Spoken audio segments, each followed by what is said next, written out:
Hey folks, welcome back to my channel. Today I want to show you a very special plugin, which is the brand new Waves Abbey Road vinyl.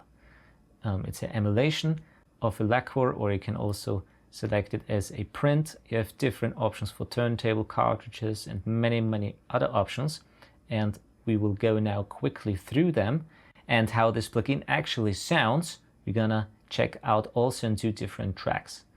So I would say let's start here with the first button, which is the DG desk button. And here you can apply the model frequency response and the harmonic distortion and also the noise profile of the Abbey Road TG12410, which is their mastering desk that every material passes through when they master a song or a record. And then here with the generation knobs here for lacquer and print. Lacquer is actually the sound where when you master or cut a vinyl at Abbey Road, this is their special cutting place, and the Waves modeled their sound after that here. And the second option is here the print option, where actually the vinyl disc is pressed at a factory, and they modeled here the sound for that also, which is kind of cool. Then we got the turntable options, the Abbey Road turntable, and also a DJ options, which as you obviously see is the standard DJ record player. Then we got three different options for cartridges, and the first one is the MM, which stands for moving magnet, and it's a kind of a classic sound that was in the 70s, 80s, very popular, and also Abbey Road still has those cartridges. Then we got the MC, which stands for moving coil. It's a more modern sound, usually very popular for high-end audiophile turntables. And then we got here the DJ, which is a more modern version of a cartridge.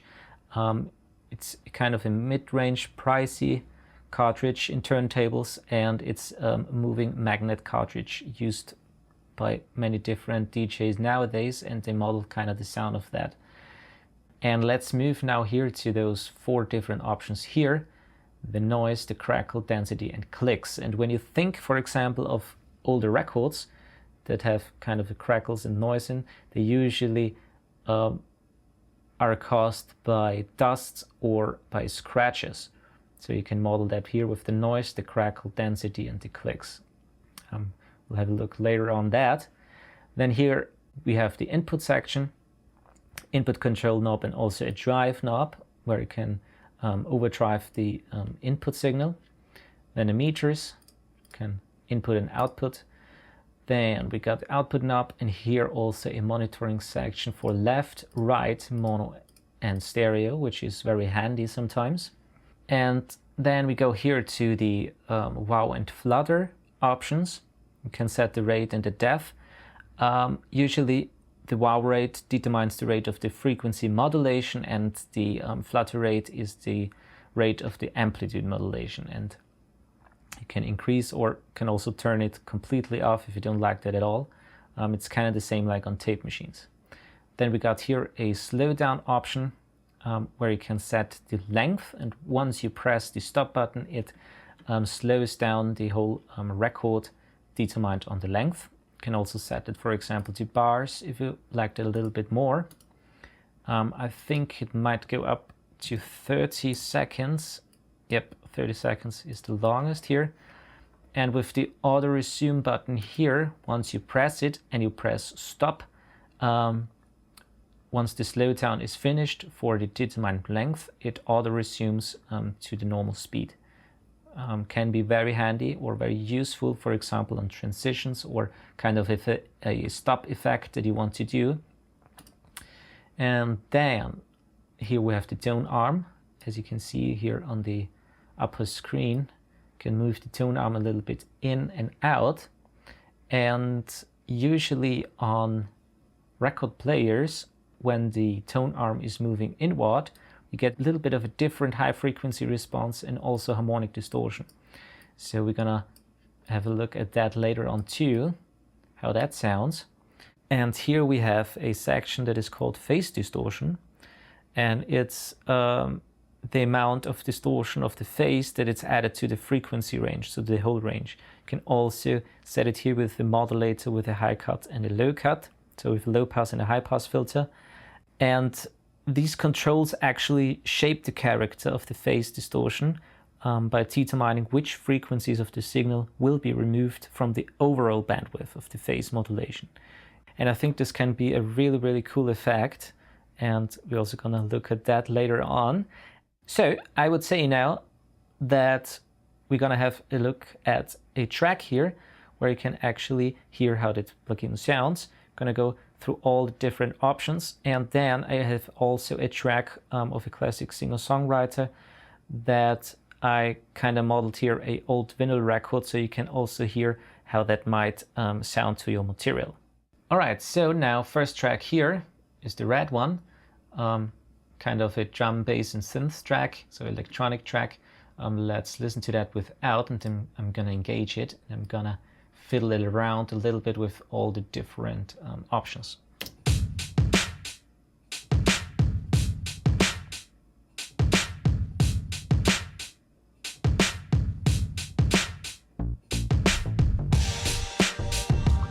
So let's engage it.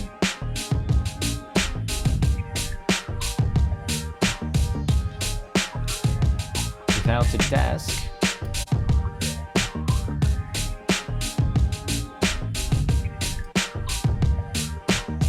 Let's change here to print.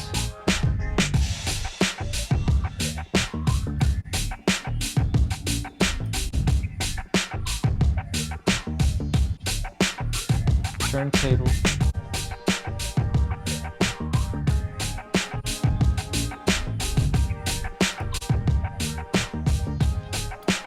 The Abbey Road sounds a little bit more open here.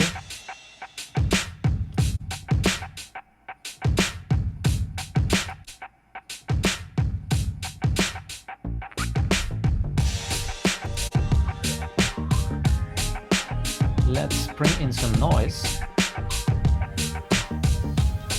Wow, yes, that's some noise.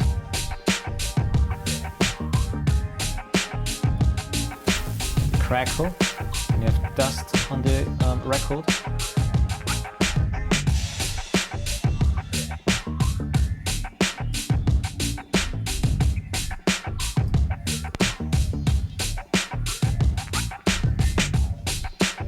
You can hear the clicks.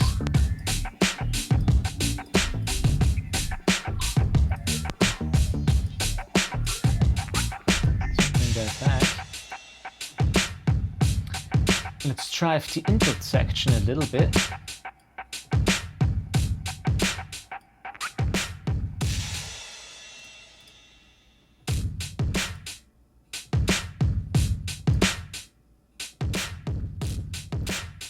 So you can really overdrive the input. Kind of like that.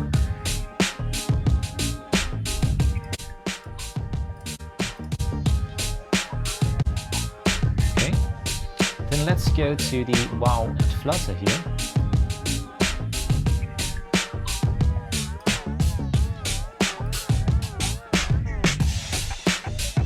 It might be useful for a special effect or something like that.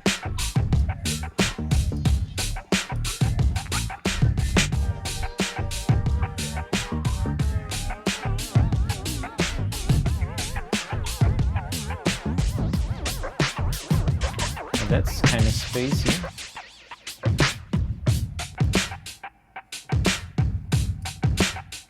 Let's try the slowdown. Let's go maybe for 5 seconds.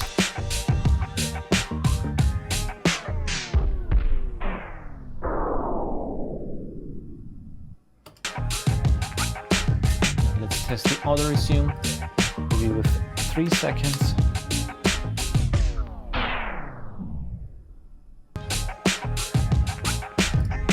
Let's go now to the highest, which is 30.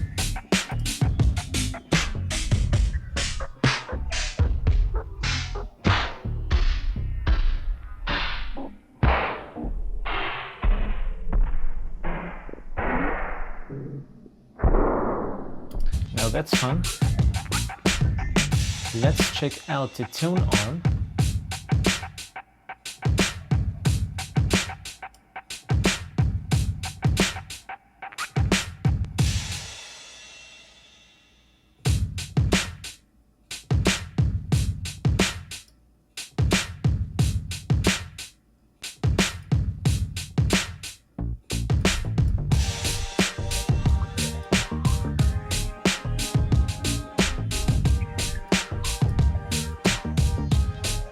So very minimal effect here. Let's try. You can also use your mouse here when you directly grab the tone arm.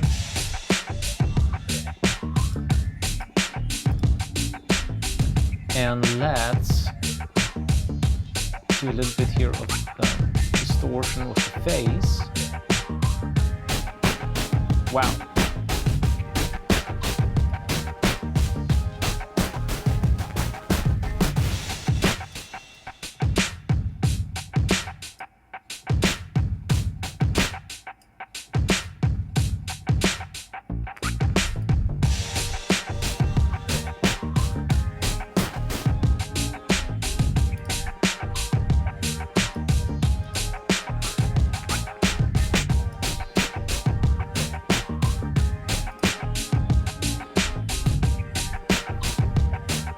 Right, so those are all the different parameters that you can change. And let's go quickly here to the preset menu, where you can obviously also use this plugin on certain instruments or on different instruments like bass, guitar, strings and so forth, or on drum loops itself to kind of create a special effect there. So let's go here, for example, with the lo-fi drum loop.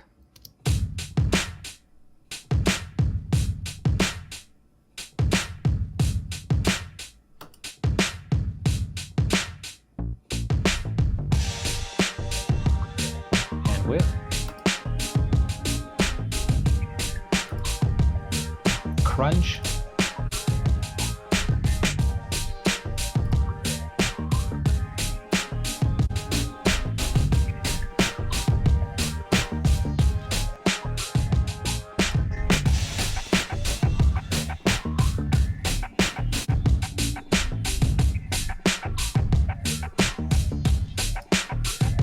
let's go to, there's also a mastering starting point here. Let's bring in the desk.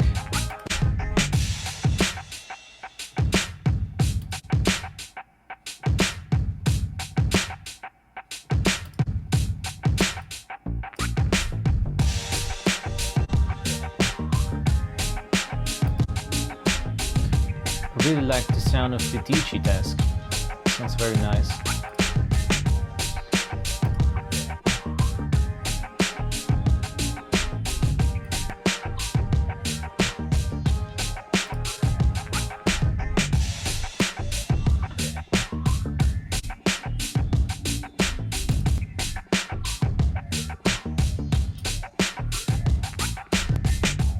Right, so that's that. And now go also to the other track here, which is singer-songwriter track, and let's play a little bit of that.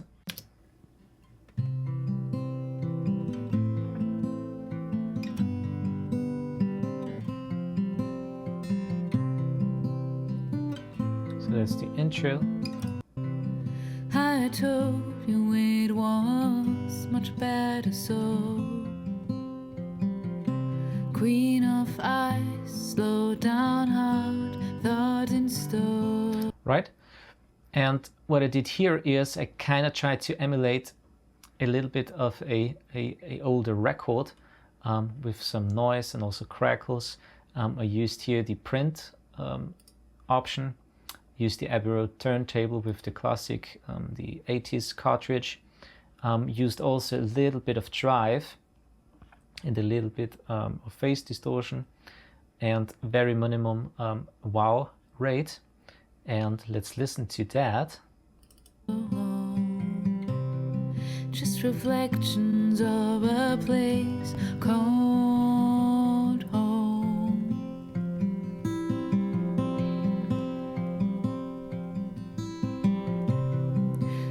told me I would go ahead when the snow melts down and there's no So it has a little bit more character to it.